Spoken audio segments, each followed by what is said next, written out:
My name is Aaron John M. Lumbang. This is my first daily devotion, and I apologize if my voice is a bit unclear or hard to understand at times. I've just come from a sickness. So, to start, my daily devotion will be based upon the video of Pastor Russell Ocampo titled The Seven Essentials, the Second Coming of Christ. So, the verse that he showed there was 1 John chapter 3, verse 2. Dear friends, now we are children of God, and what we will be has not yet been made known. But we know when Christ appears, we shall be like him, for we shall see him as he is. All who have this hope in him, all who have this hope in him, purify themselves just as he is pure. So, one of the teachings I'd like to focus on would be the first coming of Christ. That Pastor Russell Ocampo enumerated would be the first coming of Christ. He became like us, and the second coming of Christ, we will become like him. So the context of this that Pastor Russell Ocampo focused on would be in the sense of fellowship, as back then Adam and Eve are able to have a direct fellowship with God, but due to the first sin, they are now, we are as humanity as a whole are unable to have a direct fellowship with God. But as He loved us so much, He gave His one and only Son Jesus Christ, in which Jesus Christ became flesh, became human, that He and all of us may have an opportunity, or have the opportunity to have a fellowship with him, that when the second coming does happen, we will become like him. So next will be focus on what is like him. So placed in my notes is the second teaching is that on the second coming we'll be perfect like Jesus Christ, or like him. So this focuses on not just the physical aspect but spiritual and moral aspect. So one of the things he'd also pointed out was there was a callback to the transfiguration of Christ, where the apostles were unable to see or look at Jesus directly, or they were blinded by his appearance. But it also states in the verse that we shall be like him, for we shall see him as he is. So we will not only gain a body that is able to handle or able to look at the divinity of God. We will also have the spiritual, perfect spiritual spirit and morality to be with God. So that's what I've understood from that. That's the callback. So to have that level of, to have the, as in the Bible, from what I've understand, is that it's very hard to look at a angel in the face or anything divine, that it is natural for humans to shy away or just be unable to look at it, just very blinding. So it states here that we will be able to be perfect as he is and be able to see him as he is. So this level of perfectness, this teaching, focuses on the being physically perfect, spiritually perfect, and morally perfect, which Pastor Russell Ocampo also focuses on the what is this moral perfection. So the moral perfection um, talks about, or the moral perfection is the rather the first, or what we were meant to be, our first purpose, or our first purpose as what we are meant to be as a creation of God, as we've strayed away from that path during the first sin, or when the first sin occurred. So now the third teaching is in the hope, which is those who believe in the second coming purifies themselves. So the hope of the second coming purifies us. This focuses on the aspect that, from what I've heard from a lot from churches, is that if you are saved, you must act as such as you are saved. It isn't like an exam na parang when you're exempted, you can do whatever you want. You don't have to review. You don't have to do nothing. You don't. When you're exempted from an exam in college, usually you don't have to do um, the exam requirements or the exam itself. You don't have to review. You don't have to do none of that.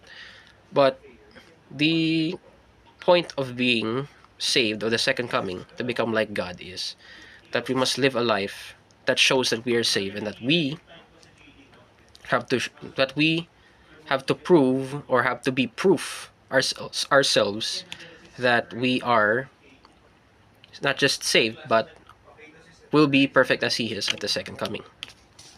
Hence he also touches upon the topic of that we must be pleasing to God, or and also like throw away our cherished sins. Cherished sins are like mga sins na hindi naiiwasan natin gawin, or di other than di maiwasan, di natin mapigilan talaga yung sarili natin na gawin paulit-ulit. So these are cherished sins either that we love doing or we just can't stop doing. So it could be bisyo, could be many other things, lying, cheating, all that stuff.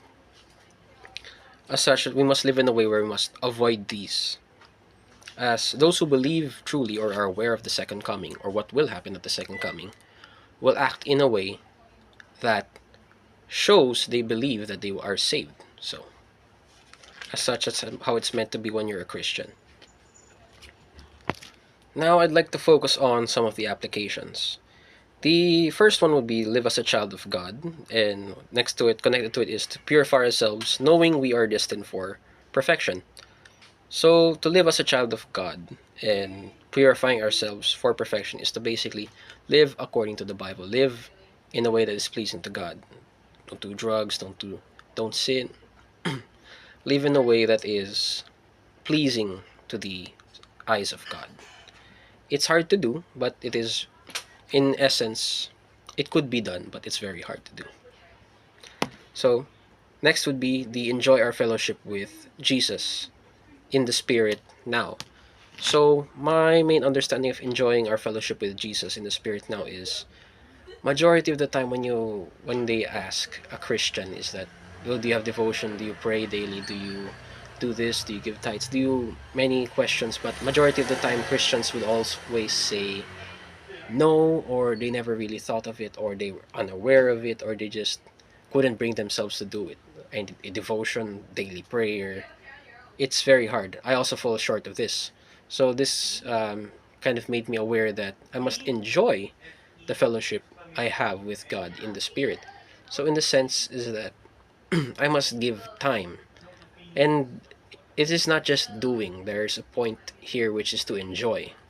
That this is a great opportunity. It's not just a simple thing you have to do. Rather, it is an honor to be able to have devotion, to pray, to be eventually be in a direct fellowship with God at the second coming. You must be aware of that to appreciate the level of to appreciate. Yeah, you must be able to appreciate that, to have a good degree of sincerity when you devotion or pray, when you give devotion or pray. And one of the points of discussion that he placed, let me look at my notes, which is what is the importance of the second coming of Christ to you? So, from what I remember, usually, like when I'm younger, or actually just right now, what I've understood about the second coming of Christ is what they've mainly emphasized was during the second coming is the rapture. The believers will go to heaven, then they mainly focus on the part that a lot of the bad people will go to hell, and those that did not meet or did not accept Jesus Christ as their Savior will go to hell. So, but the topic of Pastor Russell Ocampo gave me a new understanding, as usually they really don't emphasize on the love and honor, or the just simply the grace of God that He gives us, that not only we will be with Him, we will be as perfect as Him, and we will be able to see Him. So, in that essence, it's actually a huge honor. It's actually a day that should be awaited for, not a day that should be feared from happening. Kasi madalas, pag second coming talaga, nakakatakot, of course. And yun laging napapansin. Yun yung unang lumalabas, umaapaw na idea pag naisip mo yung Revelation. Kaya, pati ako, kasama ako dun sa mga taong naniniwala na pag second coming, nakakatakot. Pero now, the importance of this is that, at the second coming of Christ, it is a great honor that you're able to become just like God, and not just like God, like in a sense perfect in body, spiritually, and morally. So that's all. I hope this daily devotion has helped anyone who is lost, or blessed anyone today. And feel free to reflect, feel free to correct me if I've said anything wrong. And that's all. Thank you.